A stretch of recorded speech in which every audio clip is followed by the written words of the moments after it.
Hmm?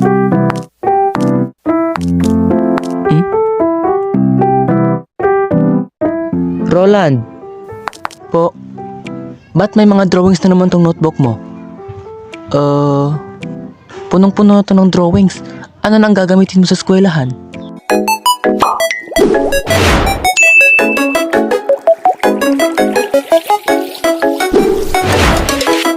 Bata pa lang ako, mahilig na ako mag-drawing. Sa papel o di kaya sa notebook pa. Ginagamit yun sa pag-aaral kaya galit na galit yung mama ko nun kapag nakita niya ako mag-drawing. Naalala ko pa nga nun, manghang-mangha ako sa mga dinodrawing ko. Feeling ko magaling na ako mag-drawing. Yung dinodrawing ko lang naman ay isang bilog na may mga mata at bibig at stick person. Wow, stick person? Basta. Noon din kasi may pinapracticean ako mga style ng pagdodrawing. Di ba meron yung cartoons, chibi, anime at saka realistic na pagdodrawing. Hanggang ngayon nga, nagpa-practice pa rin ako mag-drawing ng mga totoong mukha. Kaya, nung nag-practice ako sa bahay at dumalo yung kaibigan ko, sabay nakita yung drawing, namangha siya dahil napakaganda raw ng drawing ko.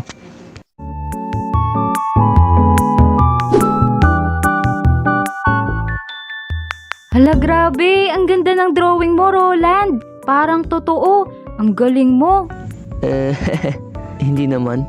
Sa tingin ko nga, hindi maganda. Uy, ang ganda kaya! Sa tingin mo lang yun. Sa tingin ko, napakaganda kaya. Wala akong masabi. Sabihin mo, thank you. Salamat. Sabi ko, thank you eh. Anyway, ang ganda nito. Bahala ka dyan kung napapangitan ka sa drawing mo. Hindi ko sinabi na pangit ah. Basta ang ganda nito. Ewan ko ba, pero yun talaga kadalasan sinasabi sa akin ng mga kaibigan ko at mga kaklase na maganda daw drawing ko. Sa tingin ko naman hindi kasi hindi pa naman kasi yun tapos eh. At nga pala, naranasan nyo na rin ba to? Okay class, sa susunod nyo na performance task ay gumuhit lang kayo na nagpapakita ng paggalang sa mga nakakatanda. Kailangan kayo mismo ang magdodrawing ha. Tatanungin ko kayo isa-isa. Yun, ayos. Magdodrawing nyo naman ulit. Baka naman. Pa-drawing. Pa-drawing? Marunong ka rin mag-drawing, hindi ba? Oo, marunong ako. Pero tinatamad akong gawin mamayang gabi. Ayoko nga. Bahala ka dyan.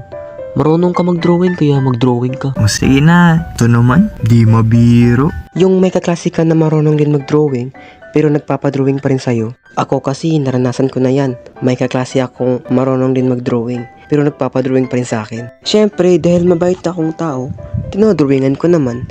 May bayad nga lang eh. Yun. So, dito na lang muna magtatapos itong videong to. Gusto ko sanang pahabain 8 minutes, kaso matatagalan ako sa pag-upload. Kaya yun. At nga pala, nagpapasalamat ako sa dalawang nakakolab ko ngayon na sina Chromie at syempre, Abby Animated. Salamat sa inyo dahil pumayag kayo na makakolab ko kayo. So yun lang. Bye-bye!